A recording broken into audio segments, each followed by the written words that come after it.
Мы продолжаем выпуск новостями валютного рынка. Курс доллара, установленный Центробанком, составил 61,26 за доллар и за евро 68,04. Что касается обмена валюты в Якутске, то выгодный курс для покупки и американской, и европейской купюр в Россельхозбанке 60,95 и 37,73. Продажа доллара и евро выгоднее всего в Азиатско-Тихоокеанском банке 61,57 и 68,41.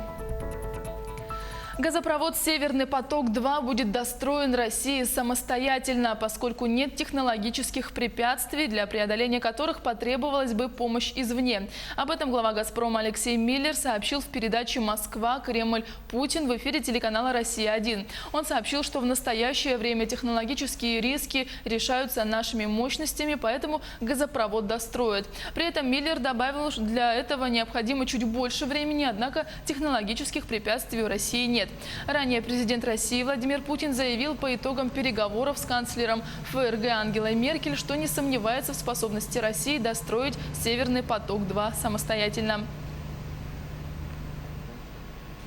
«Газпром» в этом году достроит дорогу от БАМа до Кавыкты. В компании сообщили, что ведется строительство 80-километрового участка автомобильной дороги магистральной Жигалова и 14 мостовых переходов. Кавыктинское месторождение является крупнейшим в Восточной Сибири по запасам газа. Лицензия на его разработку принадлежит компании «Газпром». Вместе с Чуюндинским месторождением в Якутии Кавыкта станет ресурсной базой для газопровода «Сила Сибири», который 2 декабря 2019 года был запущен в эксплуатацию. Строительство дороги магистральной Жигалова на территории месторождения началось в 2019 году. Сейчас грузы доставляют по строящейся трассе и объездным путям.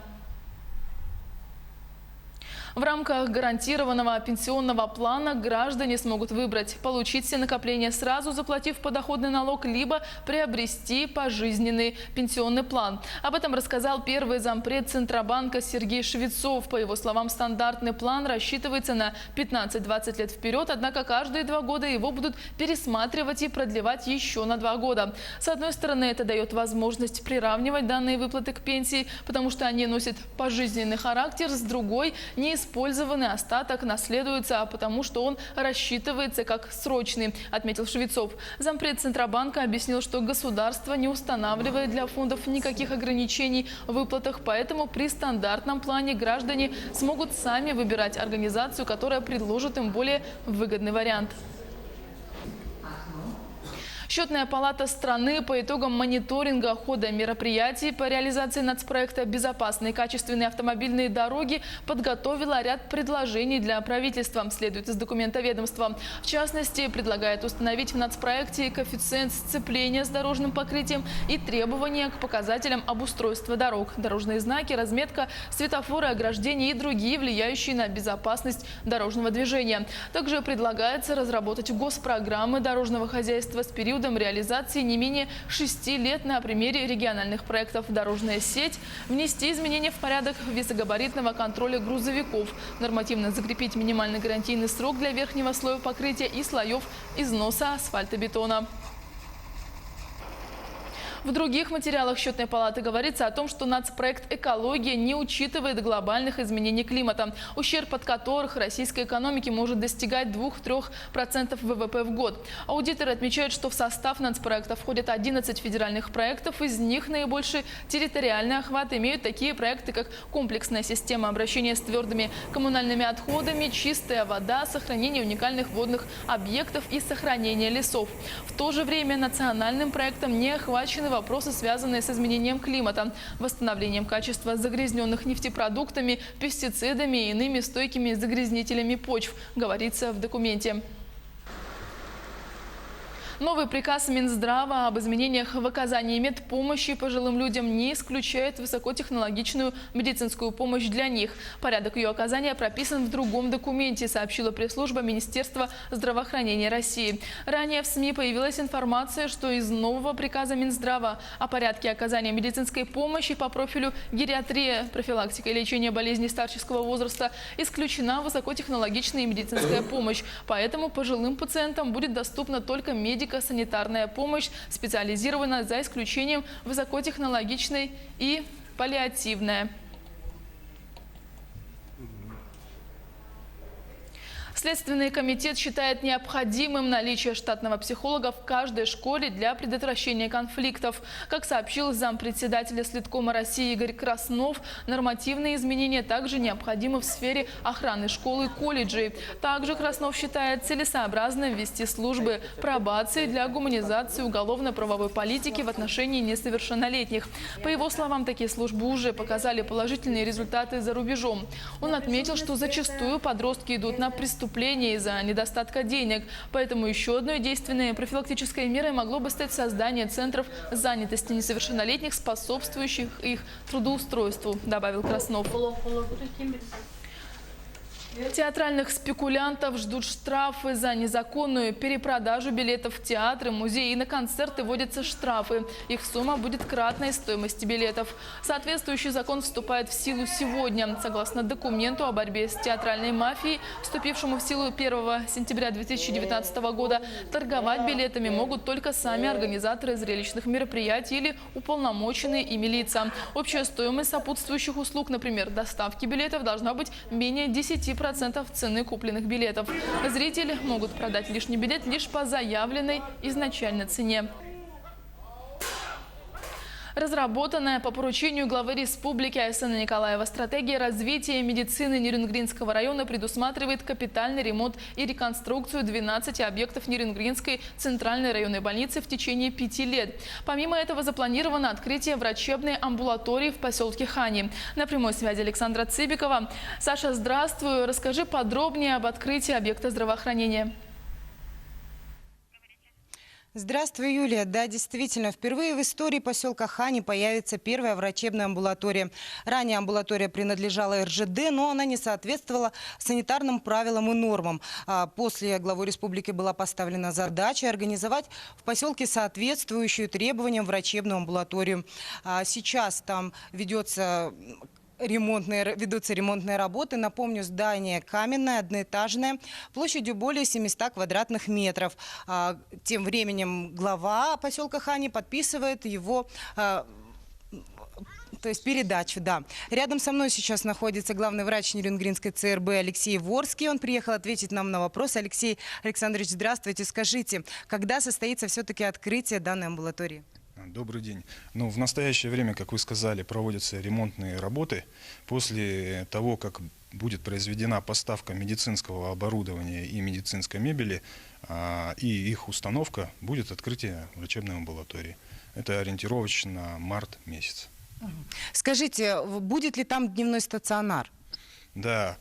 Министерством здравоохранения и больницы было принято решение для максимальной доступности оказания медицинской помощи населению поселка Хани открыть при амбулатории дневной стационар. Всего в день мы сможем пролечивать 9 пациентов, как взрослых, так и детей.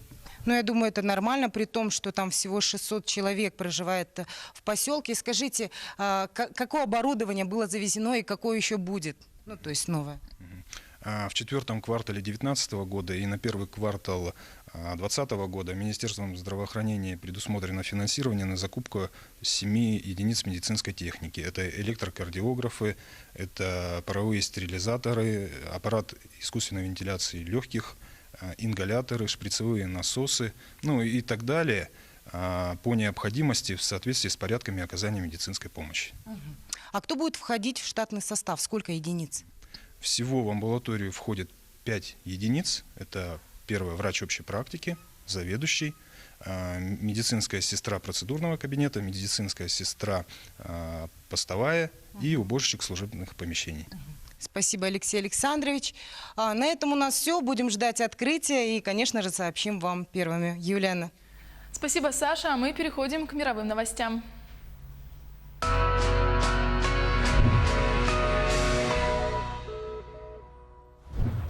Извержение одного из самых маленьких действующих вулканов на Земле Тааль было зафиксировано на острове Лусон в 50 километров южнее от Манилы. Вулкан, который является вторым по степени активности на Филиппинах, выбросил столб пепла. Его высота достигла 1 километра. Также вблизи вулкана ощущались колебания земной поверхности. Вскоре после этого Институт вулканологии и сейсмологии Филиппин повысил уровень опасности извержения вулкана до 3 по 5-бальной шкале. Кроме этого, было рекомендовано мобилизованы провести эвакуацию населения из прилегающих к вулкану районов. По сообщениям СМИ, мероприятия проводились в 3 городах провинции – Батангас, Сан-Николас, Балета и Талисай с населением более 80 тысяч человек. Известно, что вулкан Таль, который является частью так называемого Тихоокеанского вулканического огненного кольца, извергался не менее 34 раз с 1572 года. Венеция оказалась во власти рекордных отливов. Уровень воды здесь упал примерно на полметра. В результате многие каналы обмелели, ложки и гондолы оказались на дне, рассказывает Артем Сторонов. Не успела Венеция оправиться от рекордных наводнений, как природа решила впасть в другую крайность. На этот раз город оказался во власти беспрецедентных отливов. По данным местных изданий, уровень воды в каналах на минувшей неделе упал почти на полметра. Самый сильный отлив случился здесь в субботу. Тогда уровень моря опустился на 52 сантиметра. В результате многие каналы Венеции оказались опустошены. Лодки и гондолы легли брюхом на толстый слой ила. Даже Гранд-канал, главная водная артерия города, значительно обмелел. Венеция стоит на нескольких островах, расположенных посреди морской лагуны, а поэтому в значительной степени зависит от приливов и отливов. Обычно суточные колебания уровня воды здесь не превышают полуметра. Однако в ноябре в городе произошло сильнейшее наводнение за 50 лет. Вода поднялась примерно на 2 метра и затопила многие улицы, площади и подвалы домов. Специалисты высказывали опасения, что стихия нанесла непоправимый ущерб многим историческим зданиям, включая собор Святого Марка. НАСА объявила об обнаружении планеты TOI-1338b, вращающейся сразу вокруг 2 звезд. Сделать это открытие ученым из американского космического агентства помог 17-летний старшеклассник Вульф Кукер. Подробности далее. 17-летний школьник Вольф Кукер из пригорода Нью-Йорка теперь может при поступлении в колледж похвастаться тем, что открыл новую планету. Летом 2019 года он проходил стажировку в НАСА и уже на 3-й день обнаружил небесное тело, которое позже назвали TOI-1338b. Старшеклассник занимался изучением данных, полученных космическим телескопом ТЭСС. Сначала Кукер принял планету за затмение или помехи иного рода, но потом убедился, что это именно небесное тело. Наравне с учеными Центра Годдарда, университетов Сан-Диего и Чикаго, Вольф Кукер стал соавтором научной статьи о новой планете. TOI-1338b размером примерно с Сатурн и почти в 7 раз тяжелее Земли. Она расположена на расстоянии 1300 световых лет от Солнечной системы в созвездии Живописца. От подавляющего большинства других экзопланет ее отличает то, что она вращается вокруг сразу 2 звезд. Именно поэтому ее в шутку окрестили Татуином. Так называлась вымышленная планета из «Звездных войн», где родился Люк Скайуокер.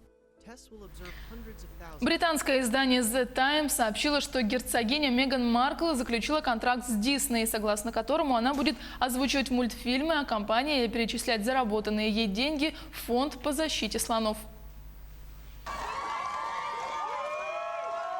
Из герцогини в принцессу. Лондонская газета «Таймс» в субботу сообщила, что Меган Маркл заключила контракт с компанией Disney. По информации издания, герцогиня Сассекская займется озвучиванием мультфильмов, а заработанные ей деньги будут перечислены за защитные организации «Слоны без границ». Меган и ее муж, принц Гарри, в среду шокировали остальных членов королевской семьи, внезапно объявив, что отказываются от своих привилегий и обязанностей, чтобы проводить больше времени в Северной Америке, а также обрести финансовую независимость. Спустя 2 дня Меган уехала из Великобритании в Канаду. Британская пресса пишет, что супруги не предупредили о своем решении Елизавету II. В понедельник королева, ее сын и внуки соберутся на семейный совет по поводу будущего герцога и герцогини Сассекских. Букингемский дворец заявил, что переговоры с Гарри и Меган об их новой роли внутри королевской семьи находятся на начальной стадии.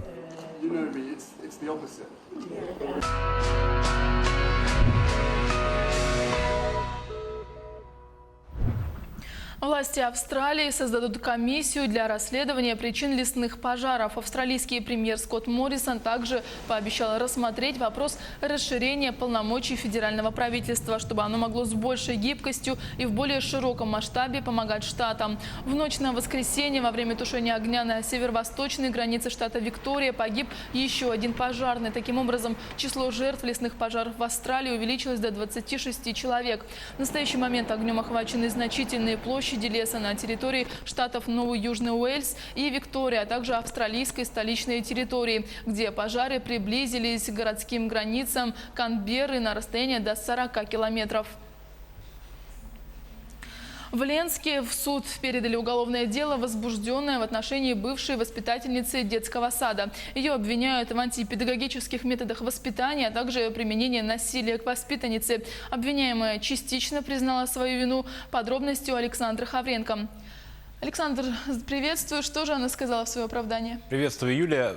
Свои непедагогические методы она оправдывала тем, что ребенок вел себя плохо и не слушался ее. Это обзор чрезвычайных происшествий. В студии Александр Хавренко. Здравствуйте. В Ленске завершено расследование уголовного дела о непедагогических мерах воспитания, которые применяла одна из работниц дошкольного учреждения. Следствием установлено, что летом 2019 года женщина под видом мер воспитательного характера ненадлежащим образом исполняла обязанности по присмотру и воспитанию трехлетней воспитанницы, что сопровождалось жестоким обращением к ней. Воспитатель систематически наносила ребенку побои, причиняла физические и психические страдания. Все это продолжалось в июне и июле 2019 года, до того момента, пока мать девочки не заметила покраснения и ссадины на теле дочери. Женщина обратилась в дошкольное учреждение, где непедагогическое поведение работника нашло подтверждение. После этого мать обратилась в правоохранительные органы. Обвиняемая частично признала вину, пояснив, что допускала недозволительные методы по отношению к ребенку из-за того, что она была непослушная. Обвиняемая была уволена из педагогического учреждения. Расследование дела завершено. В ближайшее время уголовное дело будет направлено в суд для рассмотрения по существу. В столичной полиции возбудили уголовное дело по статье «Умышленное причинение тяжкого вреда здоровью» в отношении одного из посетителей ресторана «Крыша». 11 января между двумя посетителями заведения произошел конфликт, в ходе которого 37-летнему мужчине были нанесены телесные повреждения. Потерпевший был госпитализирован, но вскоре скончался в медучреждении. Подозреваемый добровольно пришел в полицию. В дежурную часть столичной полиции поступило заявление от жительницы микрорайона Марха по поводу кражи ее сотового телефона стоимостью 16 тысяч рублей. В ходе проверки полицейские выяснили, что к краже телефона потерпевшей причастен ее бывший супруг, безработный и ранее судимый 25-летний мужчина. Установлено, что в новогодние каникулы мужчина приходил домой к заявительнице, чтобы навестить сына. В это время он приметил оставленный без присмотра телефон и, уходя, похитил его. Мобильный телефон злоумышленник сбыл, а вырученные деньги потратил на личные цели. Возбуждено уголовное дело по статье «Кража». В китайском городе Ухань после вспышки неизвестного ранее вируса от пневмонии умер пациент 61-летний мужчина. Еще 7 находятся в критическом состоянии. Подробности рассказывает Артем Сторонов. Первая жертва неизвестного ранее вируса. В китайском городе Ухань 61-летний мужчина умер от пневмонии после начавшейся в декабре вспышки. Ранее у него также были диагностированы опухоль брюшной полости и хроническое заболевание печени. По данным муниципальной комиссии здравоохранения Ухани, в общей сложности неизвестным вирусом заразился 41 человек. 7 из них сейчас находятся в критическом состоянии. 2 выписаны из больницы, остальные в стабильном состоянии. Предварительно специалисты установили, что речь может идти о новом типе коронавируса. Его точную природу и способы передачи еще предстоит определить. У 739 человек, контактировавших с больными, а также у медиков, симптомы заражения не выявлены. Многие из тех, у кого нашли новый вирус, были продавцами или покупателями на местном рынке морепродуктов. Всемирная организация здравоохранения заявила, что не считает необходимым ограничивать международные поездки и торговлю из-за вспышки. На этом наш выпуск подошел к концу. О чрезвычайных происшествиях в мире, в стране и республике мы расскажем в следующих выпусках новостей. Юлия, на этом у меня все. Спасибо, Александр.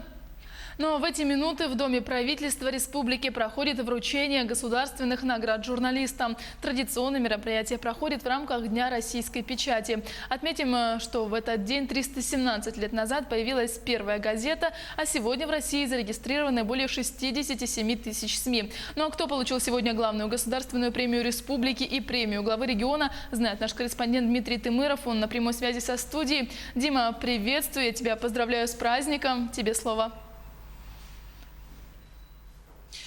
Добрый день, Юлия. В эти минуты завершилась торжественная церемония награждения лучших журналистов региона. И отрадно было слышать имена наших коллег, которые были озвучены во время награждения. Так, главную государственную премию имени Василия Никифорова Кулюмнюра получила наша коллега Евдокия Избекова, а второй по значимости государственную премию имени Николая Егоровича Мординова Амма ЧГ в области детской литературы за 2019 год получила Елена Слепцова-Корсунах, член Союза писателей России, лауреат государственной премии республики имени Платона Алексеевича Юнского.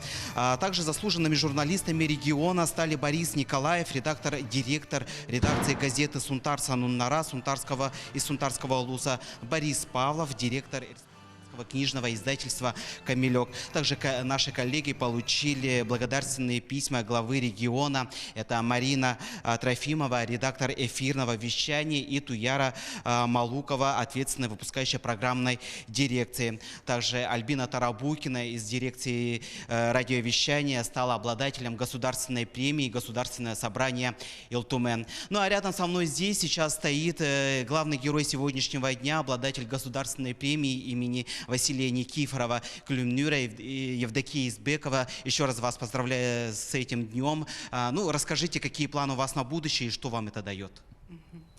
Ну, про планы обычно не говорят громко творческие люди, а так мы продолжатели традиций, телевизионной традиции, которая зародилась 50 с лишним лет назад. Это был ценный опыт.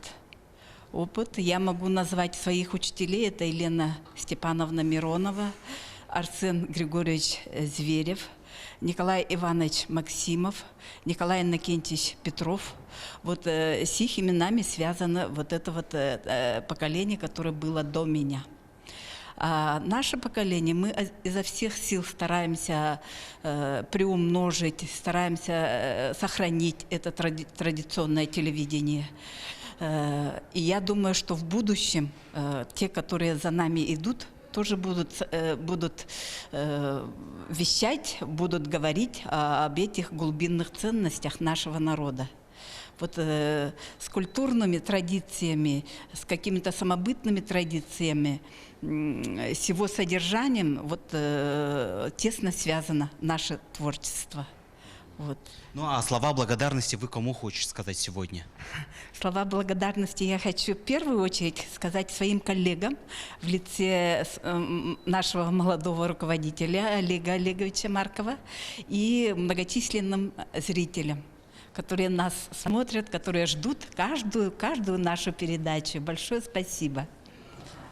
Ну, на этом, хочется в конце сказать, что более подробно о том, какие имена еще были озвучены во время награждения, смотрите в вечерних выпусках наших новостей. На это у меня все. Юлия. Спасибо, Дима. Действительно, в этот день приятно получать слова поздравления, ну а награды тем более. А мы продолжаем. Волонтеров можно будет привлечь к сохранению объектов культурного наследия. Перечень работ по сохранению памятников культуры, которыми они смогут заниматься, определил Кабмин страны. В частности, речь идет о благоустройстве территории памятника культуры, а также о ремонте и работах по приспособлению объекта культурного наследия для современного использования, за исключением реставрации, представляющих собой историко-культурную ценность элементов. Также правительство определило особенности заключения соответствующих договоров. В Кабмине уверены, что принятые решения ускорят развитие добровольчества в этой сфере, а также расширят поддержку социально ориентированных некоммерческих организаций. План за 2019 год по оцифровке и включению книжных памятников в Национальную электронную библиотеку выполнен на 100%. Это 8 тысяч экземпляров. Об этом говорится в промежуточных итогах мониторинга нацпроектов, подведенных Счетной палатой. В итогах проверки ведомства отмечается, что к ноябрю прошлого года были достигнуты и другие показатели проектов «Культурная среда» и «Творческие люди», установленные на весь 2019 год. В частности, создано и отремонтировано 159 объектов организаций культуры. Грантовую поддержку получили 20 любительских творческих коллективов. В программу «Волонтеры культуры» вовлечены более 19 тысяч волонтеров, сообщили аудиторы, подчеркнув, что критические отклонения по срокам достижения контрольных точек национального проекта отсутствуют. В первый класс Ленской школы пришли сразу 4 пары близнецов и двойняшек, 2 пары мальчиков и 2 пары девочек. Как их отличают родители и не путают ли учителя, знает Марина Крутихина. Мы пришли на год веселый и талантливый, поверь. Нет, у вас не двоится в глазах. В 2019 году в Ленскую школу номер 3 в первый класс пришли сразу 4 пары близняшек и двойняшек. Учителя такого не припомнят. Мы в марте, в феврале начали вот это вот в апреле собеседование, и я увидела, что в нашу школу идут вот эти вот двойняшки, близнецы, да. Вообще вот само по себе рождение ребенка, появление на свет – это чудо. А когда вот появляются еще двойняшки, близнецы, это, мне кажется, вообще необыкновенное чудо. Я вообще этим удивлена, конечно. Светлые волосы, одинаковые платья и фактически одно лицо. Арина и Алина из 1 Б похожи, как 2 капли воды. Одинаковых сестер способен различить не каждый. Даже родители ошибаются. Мама различает, папа не различает. Когда мы с ним играем, он говорит Алина, я говорю Арина. За соседней партой сестер-близнецов сидят братья-двойняшки Айк и Арам. А в соседнем классе Марк и Даниил. Ребят можно отличить, но не сразу. Учителя говорят, что вначале растерялись, но теперь уже привыкли и хорошо ориентируются в обществе двойников. Ну, опыт у меня уже учить близнецов был, как бы уже много лет назад, тоже девочки были. Ну и в этом году мне повезло, у меня 2 пары близнецов, мальчики и девочки. Ну, мальчиков я различаю, потому что они по лицу разные, на лицо разные. Ну и по темпераменту, и по характеру они тоже разные. А вот девочек я еще затрудняюсь различать. Но они по характеру тоже разные. Сначала, конечно, когда они пришли 1 сентября на репетиции, вот первое это впечатление, первое вот восприятие сложно было, конечно, вот это самое сразу разобраться, первое знакомство. А теперь, когда они уже сидят, и даже теперь отдельно, даже если они стоят, я вот четко, ясно понимаю, что это передо мной Марк стоит, а вот это стоит Даниил передо мной, потому что они разные. 2012 год для ленчан был особенным. На свет появились 7 пар близнецов и двойняшек. Для Ленского района это большая цифра. Обычно рождаются 1 или 2 пары в год. В 2019 году, например, на свет появилась только 1 пара двойняшек. Ну вот это вот был такой какой-то волшебный год, наверное, когда, правда, появилось очень много двойняшек на свет. После этого, ну, нету такого, что вот был прям такой бум, что было много ребятишек. Такое обилие близнецов и двойняшек, рожденных в один год, объясняют просто совпадением. А тройняшки в Ленском районе вообще редкость. Последний счастливый случай был в 2008 году. Марина Крутихина, Олег Соснин, Анатолий Гуськов. Телеканал «Алмазный край». А малышам, рожденным в перинатальном центре Якутска, подарили книжное приданное. Национальная библиотека республики запустила долгосрочный социально значимый проект «Читаем все». На торжественной выписке новорожденных находится наша съемочная группа. На прямой связи Сарглана Федорова. Сарглана, здравствуй. Расскажи, что подарили малышам. Приветствую, Юлия. Помимо традиционного набора детских принадлежностей, сегодня новорожденные получили еще и книги. Теперь каждый первый понедельник месяца сотрудники библиотеки будут вручать книжное приданое выписавшимся малышам. Такой необычный подарок сегодня первыми получили 38 новорожденных. Мамы все обрадовались подарку и пообещали, что обязательно будут прививать своему ребенку любовь к чтению. В книжном приданом есть книги со стихами, с интересными яркими иллюстрациями. И ребята, когда подрастут, обязательно прочтут эти книги, ну а пока будут слушать, как читают им родители. И сейчас рядом со мной одна из мам, Дарья Белинец. Дарья, расскажите, как вам вот такой интересный подарок? Здравствуйте. Ну, подарок это действительно очень хороший, очень интересный. Книги нужны, потому что в наше время, когда очень много интернета, дети отходят от этого, и прививать чтение надо прямо с рождения. У нас есть старшая дочь, она книги любит, потому что мы читали сказки, стишки с самого-самого рождения. Поэтому это надо. А что там может быть? Вот здесь в подарок книжка яркая, потом рекомендательный список произведений для чтения родителям и детей от 0 до 3 лет и свидетельство о рождении читателя. Спасибо. Большое спасибо за такой подарок. Сотрудники библиотеки считают, что даже в век электронных технологий ничто не заменит живую книгу. И то, что этот подарок, именно эта книга, станет началом личной библиотеки будущего читателя. И миссии этого проекта нам рассказала сотрудник библиотеки Галина Кутугутова. Давайте послушаем. Сегодня стартует наша акция «Книжное приданное», которая продлится в течение года. Мы дарим мамам, которые выписываются сегодня из перинатального центра, книги, а также список рекомендуемой литературы для чтения и свидетельство о рождении нового читателя. Мы считаем, что именно эта книга станет началом личной библиотеки нового читателя, который... Наверное, через эту книгу, через список литературы он, наверное, пронесет через года любовь к чтению, потому что книжное приданное – это часть большого республиканского проекта «Читаем все».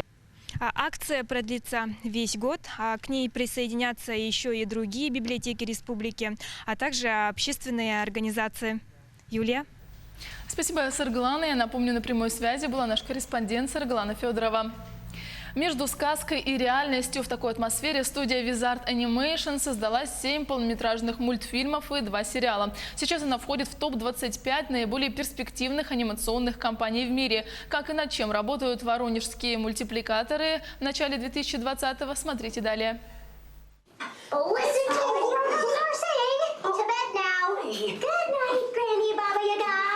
В репетиционном зале студии Wizard Animation кипит работа. Актеры драмтеатра, режиссер и главный аниматор создают так называемый видеореференс – заготовку для будущего мультфильма «Гензель и Гретель». Артисты пробуют разные движения, мимику, изображают весь спектр эмоций. Самые удачные находки художники воплотят в мультперсонажа. В среднем на один эпизод уходит около 4 часов. В этом проекте я Баба-Яга. Вот, это Баба-Яга, такая отравительница, которая хочет съесть маленьких детей. Детей играют мои коллеги Саша Рубан и Милена Хорошко. Но она такой, мне кажется, нелепый злодей. То есть у нее все валится из рук. То есть у нее вроде бы все четкий план, она знает, как и что нужно делать. Но в какой-то момент, естественно, что ребята, они это герои фильма «Гензель и Гретель», поэтому они нарушают все ее планы. А если бы Баба-Яга ходила на четвереньках, а летала не в ступе, а на магических камнях? Это волшебное «если бы» обеспечивает полет фантазии во время мозгового штурма. Но время ограничено. На создание мультика отводится 2 года. Сложно представить, но за целый рабочий день рождается всего 1 секунда сказки. У нас есть отдельный специальный реквизит. Это мягкий подушка в виде леща. И она у нас играет очень много ролей, можно даже ее в титры записать, потому что если что-то нужно, то она играет ласку, она играет собачек, она играет все что угодно. Вот эта подушка у нас прям знаменитость. Исполнительный продюсер студии Wizard Владимир Николаев в 2019-м победил в региональном конкурсе «Лидер года». Причем, что особенно ценно, методом прямого интернет-голосования воронежцев. А еще в его копилке 2 золотых единорога. Так называется международная премия, которая присуждается за вклад в развитие российского кинематографа. Вторую статуэтку Владимир получил в конце ноября за «Снежную королеву» «Зазеркалье». Первую 3 года назад за мультфильм «Волки и овцы». Вспоминает, что когда студия только зарождалась, никто и подумать не мог, к чему небольшую компанию единомышленников приведет общая любовь к мультсериалам. Костяк людей, это, наверное, я бы сказал, 15 человек, которые стояли в основании студии, они сейчас составляют основу нашей уже анимационной студии, когда мы перешли от разработки игр к анимации.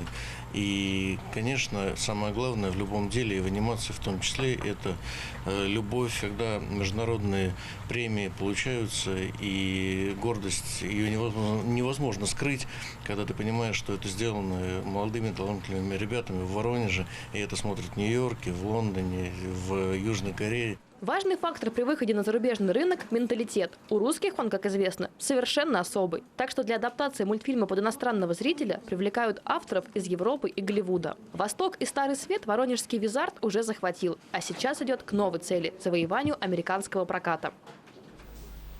Переходим к новостям спорта. По результатам 2 дней соревнований российские спортсмены вышли на 2-е место в медальном зачете на 3-х зимних юношеских Олимпийских играх в Лозанне. Лидируют хозяева – швейцары. Подробности у моей коллеги Полины Долинской.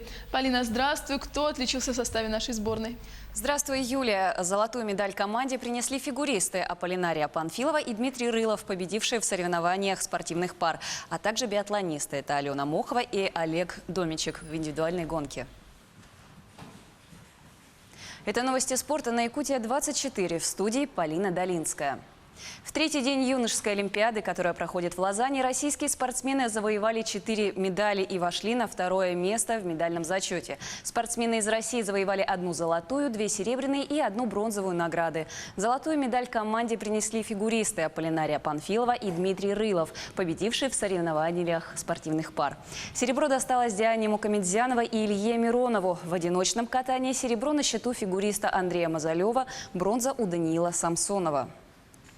В медальном зачете сборная России находится на втором месте. В активе сборной 3 золотые, 2 серебряные и 1 бронзовая награды.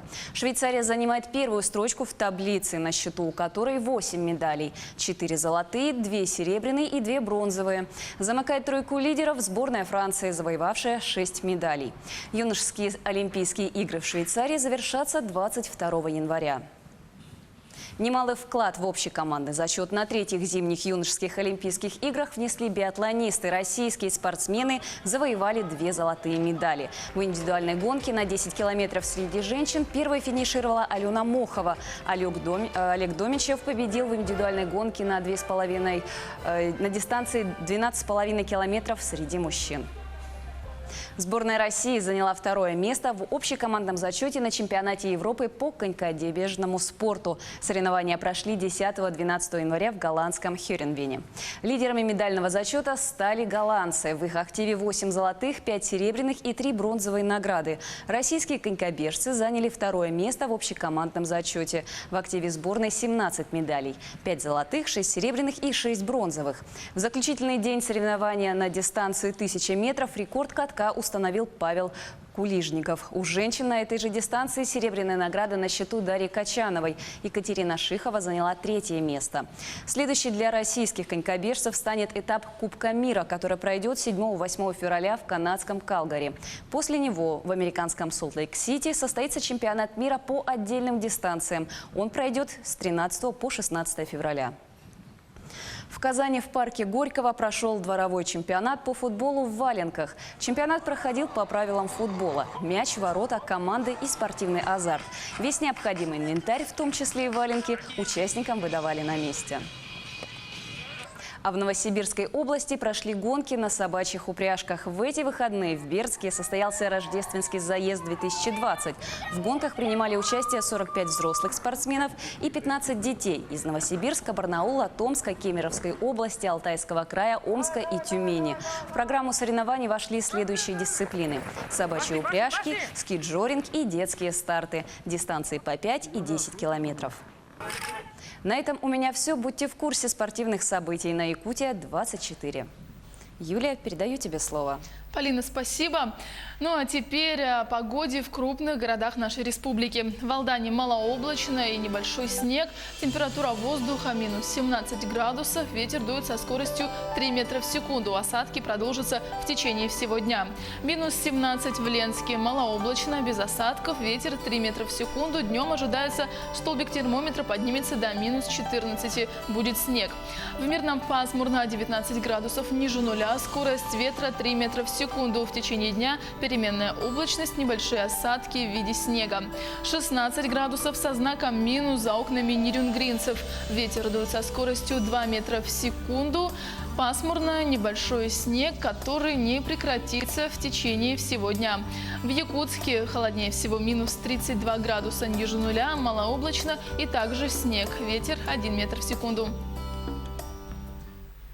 Не переключайтесь, впереди еще много всего интересного.